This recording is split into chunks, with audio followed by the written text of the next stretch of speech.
早前同大家預告過啦 ，IG 都見到我發鮑魚啦。點樣將隻鮑魚由24 gram 發大超過2倍呢？今集同大家詳細講解點樣去浸發鮑魚，浸得好，浸得夠靚啊！再示範埋點樣整個上湯出嚟，溝埋嗰隻鮑魚去。哇！呢個食譜一定靚靚嚟，見到幅相都流晒口水啦。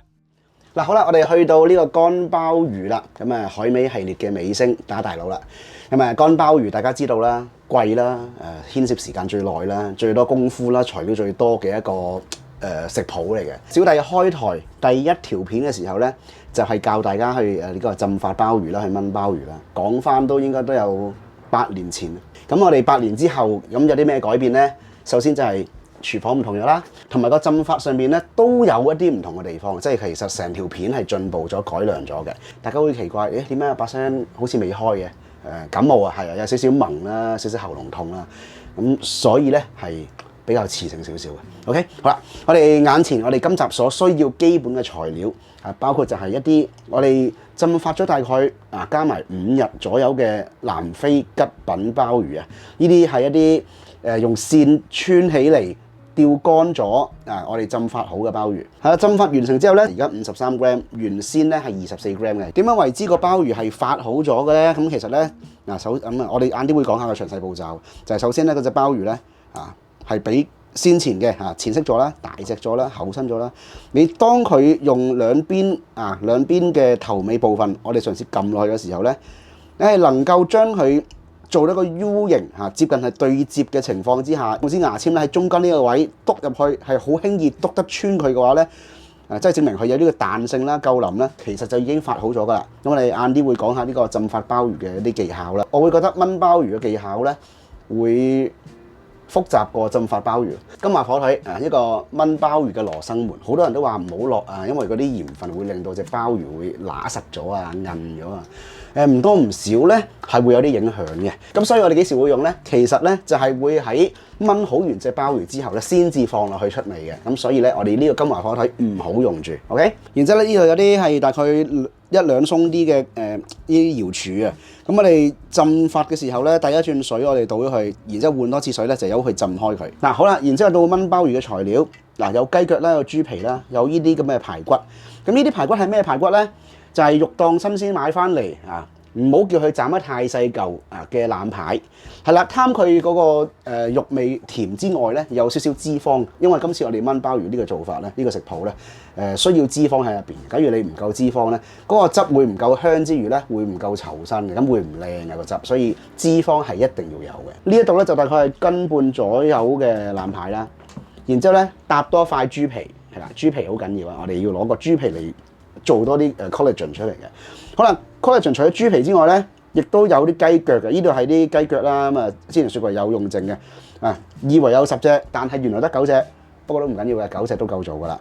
好啦，留意翻我哋洗乾淨去剪指甲嘅時候咧，唔好剪斷佢手指甲後邊嘅位，即係話我哋淨係要剪走個手指甲啫，因為嗰個即係嗰個指甲部分咧會比較污糟啲啦。咁我哋直接剪咗佢咧就最好啦，但係唔好剪斷嗰隻雞腳嘅腳趾住，因為你太快剪走佢咧，咁我哋轉頭飛水嘅時候咧，嗰啲膠就走緊啲出去噶啦。OK， 好似爭啲嘢喎，爭隻雞。係啊，我哋需要一隻母雞啊，大嗰啲煲湯母雞咧，但係咧就未送到，所以反正咧我哋今次飛水嘅材料都多，連埋隻雞擺落一齊同呢啲材料飛咧，應該就塞爆晒個煲嘅，所以倒不如分2次去飛水啦。咁我哋第一件事咧就先將我哋眼前呢啲材料咧先飛咗水先，飛完水洗乾淨之後咧，我哋再攪埋隻雞，咁就可以開始炆鮑魚噶啦。呢個時候咧，我哋不如都詳細簡潔咁樣去講下乾鮑魚係點樣浸發啦。老實講，其實就真係唔難做嘅。OK， 咁我哋呢一度呢，我哋會示範20隻24頭嘅吉品南非鮑魚。我哋先前都講過啦，我哋喺未浸發嘅時候啊，每隻嘅鮑魚呢都係重大概24至25 gram， 係啦，呢個 size 呢就係我哋今次會用到噶啦。咁我哋買鮑魚嘅時候呢，最緊要咧就要買啲夠即係夠深色啦，夠乾身啦，最好上邊咧有啲鹽嘅霜喺上邊啊！唔好以為嗰啲係塵啊，嗰啲唔係塵嚟嘅，嗰啲係啲好嘢嚟嘅，就係啲鮑魚喺曬嘅時候嗰啲蛋白質係飆出嚟嘅一啲鹽霜，夠老身啊，夠靚咧先至會有嘅。好啦，咁我哋 check 鮑魚咧，最緊要就唔好穿窿啦嚇，冇穿冇爛啊，透光通透 ，OK， 唔好有蟲蛀咁就 OK 噶啦。咁我哋第一件事咧就係要浸鮑魚，乜嘢都唔好做，用凍水最好咧。我就而家係用緊啲 filter 水啦，啲過濾水啦。咁有啲人用礦泉水啊、蒸餾水嗰啲咧冇所謂嘅。咁其實我唔覺得有咩太大分別。咁啊，總之係浸出去先，每日換水啊。我哋重複呢個步驟做佢2-3日，好視乎鮑魚嘅大細。當你見到鮑魚開始變咗比較淺色啦，開始大隻咗啲啦，係啦嚇厚咗啲啦喎，係咪啊？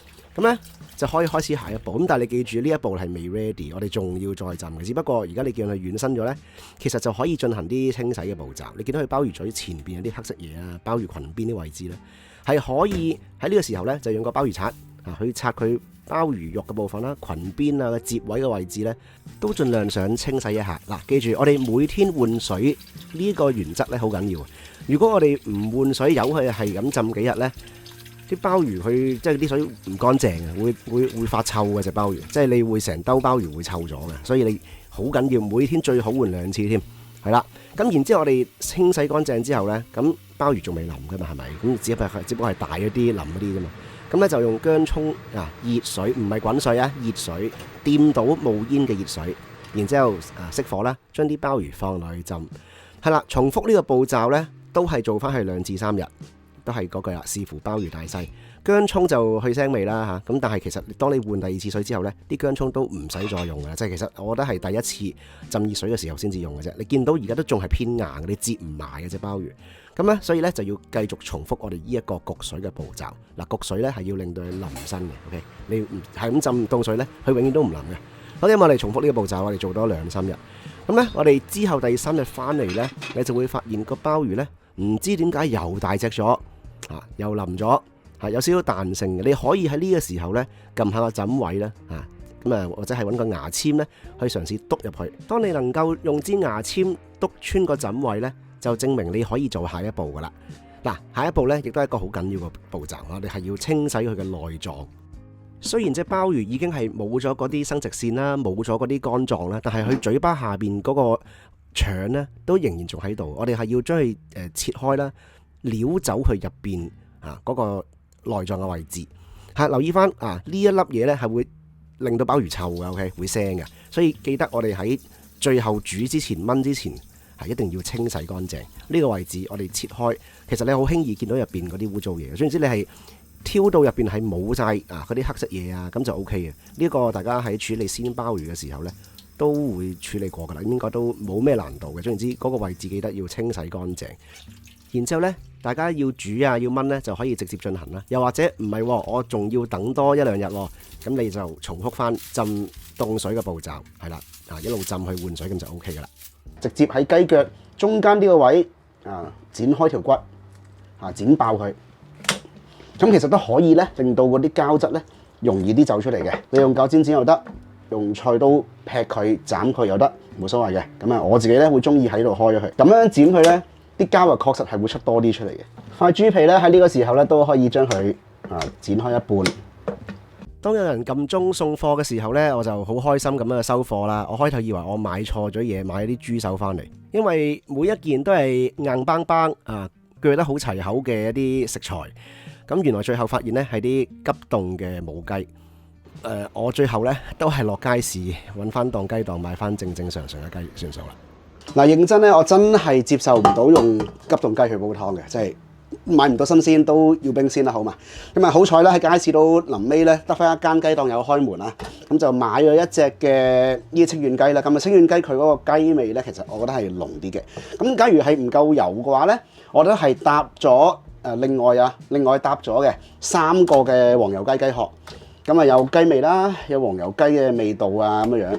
OK， 3個雞殼，咁咧一樣啦，我哋攞去出水先。好啦，薑啦、葱啦、俾水啦，都係啦，少少嘅花雕酒。咁咧稍後咧拎去爐頭嗰邊咧，就將火加熱，就逼翻啲雜質啊、油分出嚟嘅。嗱，剛才咧我哋有時間咧，我就將啲排骨擎完水之後咧，就放喺焗爐入邊，用180度咧就焗翻去半粒鐘。咁咧出嚟嗰個香味啊會特別啲。咁因為我冇時間再做嗰個雞嘅部分，雞個 part 咧我就飛完水。洗乾淨，擎翻乾，咁就用噶啦。咁我相信咧，假如大家係有時間嘅話咧，大家假如係將個雞一樣啦，去攞去烘翻香佢咧，個效果應該會再好啲嘅。不過都 OK 㗎啦，冇乜所謂。咁我哋就將啲鮑魚咧就放喺排骨嘅上邊。我哋喺底下邊咧都要放翻張竹笪啦，就避免嗰、啲食物黐底啊。咁如果黐咗底咧，咁啊煲嘢就真係玩完㗎啦。睇下先，應該咧都放得晒啲鮑魚上去嘅，係啦。我哋盡量將啲鮑魚擺喺排骨個面上邊咧。咁其實你嘅鮑魚嗰度咧，你搭多少少，即係輕輕搭一搭佢都冇乜所謂嘅，係啦 OK 嘅。咁我哋總言之係鮑魚係放喺排骨嘅上邊，係啦圍住佢先。然之後就放雞啦，皮嗰邊係向下。冚住啲鮑魚，咁其他雞殼嘅部分咧就塞喺旁邊啦。好啦，然之後咧我哋嗰啲膠質嘅部分啦，咁啊豬皮啊，咁啊可以放喺度啦。咁啲雞腳咧，我哋頭先開一半嗰啲啊，咁咧就可以氹夸咁咧就攝喺個煲邊啦。嗱呢個菜式咧，我哋轉頭燜嘅時候咧，切忌大火燜啊，一定係要細火做嘅。OK，咁我哋鋪滿佢啦。嗱唔好忘記咁啊，然之後我哋有啲瑤柱噶嘛，咁啲瑤柱咧我哋就可以一樣啦，咁啊擺喺個煲個裏面。係個成本都有少少高嘅嚇，擺啲瑤柱喺度啦嚇，儲水咧都倒埋落去。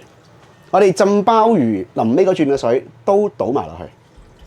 係啦，咁啊呢個時候咧，我哋就開火，嗱開個中大火啦。我哋加入適量嘅清水啊，咁水嘅份量咧，嗱我哋湯水嘅份量咧，要剛剛好冚得過啲食材，差唔多啦。嗱唔好太多咧，轉頭佢一滾翻起咧，佢會瀉嘅。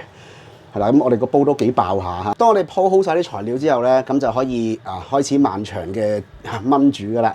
嗱，我哋咧個做法咧係會先將個水咧就煮滾佢啦，然之後咧就用個細火慢慢去出味啊，去燜個鮑魚咧，就燜佢3個鐘。然之後咧就熄火，就由佢擺到去室溫之後咧，就重新做多次呢一步，咁就。視乎鮑魚大細啦，咁假如做完2次個鮑魚你覺得喂唔係好夠腍喎，咁你咪再重複做多一次咯。咁係好視乎你個鮑魚嘅品種啦、大細啦、厚薄啊呢啲去決定嘅。咁啊最後咧有3粒冰糖咧，我就擺埋入去。咁咧我會建議大家咧就揾啲係有時間掣嘅，咁啊你唔使睇火啊嘛，到時到後佢自己熄火、自己降溫咁樣樣。係啦，咁啊將多餘嘅雜質咧啲泡咧就潑走佢。咁咧呢個時候咧我哋放完冰糖啦，咁啊其實咧。佢再滾翻起之後咧，就可以收翻做個細火，開始漫長嘅燜鮑魚旅程啦。嗱，我哋經過咗差唔多3日3夜之後咧，今日第4日啦。咁其實水咧，我係完全冇加過嘅。呢一個煲嗰個鎖水力咧，老實講真係非常之好。咁然之後咧，仲有層油咧去保護住個面嘅。最緊要咧呢一步之後咧，鮑魚要夠香夠腍嘅。我哋第一件事咧，就將我哋面頭啲料咧就拎走佢啦。你見到佢好齊整啦，但係咧我一拎起佢咧。佢係想散㗎啦，你睇下佢甩骨咁滯㗎啦。咁咧，其實呢啲咧，你唔好抌咗佢，因為我哋係慢火去煮佢咧。其實佢點都仲有啲味喺裡面嘅。之後我哋可以再將佢哋攞去煲個即係上湯出嚟嘅。所以之前講嗰啲雞殼啊、啲雞件咧，盡可能都唔好太細嚿，太細嚿咧，你就會好難揀㗎啦，即係好難揀翻出嚟。聞下佢先。好香啦，香鮑，試一試腍度啦。咁其實而家呢個彈性咧，比我哋之前我哋燜之前啊，就再腍身咗嘅啦，篤得入嘅，入咗噶啦。咁啊證明咧，其實咧佢就已經係夠腍身噶啦，好香。呢個湯唔好嘥咗佢，呢個湯我哋要用盡佢，唔好倒咗佢啊！即係你用你任何辦法啦，用咗佢，好香呢個湯。呢個時候咧，我哋隔起一個湯先。湯渣啲隔油壺咧，盡量就隔走多餘殘留嘅嗰啲湯渣啦，同埋咧我哋係想撇一撇啲油。呢個湯壺我哋轉頭攤一攤咧，你就會見到上面有一層油形成咗嘅。倒嘅時候啦，記得唔好倒埋啲油出嚟。好啦，咁我哋收集埋另外個批先。嗱，咁呢個湯咧缺少嘅就係金華火腿嘅味道。我哋唔想喺燜鮑魚嘅時候咧影響鮑魚個肉汁啦。咁咧我哋就喺呢個時候咧俾埋個金華火腿去。咁呢個金華火腿咧就大約50g 放落去，咁咧就由佢滾啦 ，keep 住個中火。我哋想再將呢個湯咧再收一收佢嘅，咁喺呢個時候咧再俾埋金華火腿嘅味道啦。嗱好啦，我哋大概30分鐘翻嚟之後咧，咁就變咗咁嘅樣子啦。佢個水位咧比之前咧就低咗大概係1寸左右嘅。咁咧呢個時候咧，我哋將我哋嗰個金華火腿咧就撈翻起佢先。嗱，佢其實係仲有味嘅，因為其實我哋咁大嚿咧。冇可能30分鐘會出晒味㗎嘛，咁咧可以俾埋落去我哋剛才嘅湯渣裏面。咁我哋之後再整個上湯嘅時候咧，就會有呢個金華火腿嘅鹹香味道啦。呢個湯先係個精華，呢個湯先係貴嘅，同我哋一般買翻嚟嘅鮑魚汁咧，完全兩樣嘢嚟嘅。呢個份量咧就唔需要話太多嘅蠔油嘅，咁咧我會俾大概咧1個湯匙左右1個蠔油啦，唔使太多。咁啊，兌翻幾多咧？些少個老抽先，可能都係1個湯匙，係啦，唔使太多。咁咧，我哋咧就將佢咧就加入去我哋呢個鮑魚上湯裡面，主要都係俾少少味啦，校翻個色啦，就擺翻落去啦。咁其實我哋擺咗30分鐘之後咧，個鮑魚嗰個回塘程序已經完成咗㗎啦，可以望下個顏色咧，係比剛才深色咗嘅。啊，中細火啦，好溫柔嘅煮法去煮佢哋，咁就係要去入味啦，要去最後一次上色啦。咁你見到我哋頭先回塘嘅時候啦，咁已經好多膠質咧黐咗喺個兜嗰度㗎。嗱，呢個時候我哋翻嚟咧就見到個湯汁咧比頭先咧已經係濃稠咗好多㗎啦。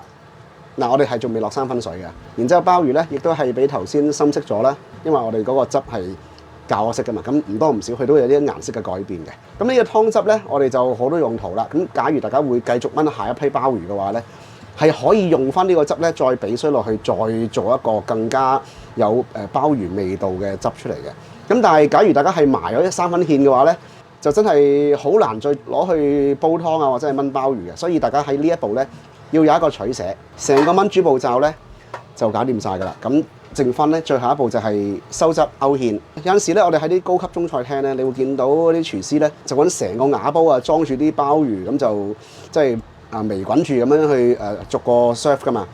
咁咧佢個汁咧有冇埋芡我就唔知啦，不過應該就冇嘅。咁我哋點樣去令到佢個膠質更加勁咧？首先係我哋個料各方面咧，原先要有膠質喺入邊啦。點樣去後添啲膠質俾佢咧？就係落塊花膠落去。我哋用呢個汁咧去扣隻花膠，咁樣做咧就會令到個湯汁容易有膠之外咧，亦都可以令到花膠索味，一舉兩得。咁當然啦，大家可以放你喜歡嘅海味啊，咩海參啊、魚翅啊嗰啲，你自己中意啦。咁不過今次咧啲海參就仲喺雪櫃，冰起咗就費事再搞佢。係啦，我哋花膠咧扣到去大概係15分鐘啦，用個中細火慢慢扣落去。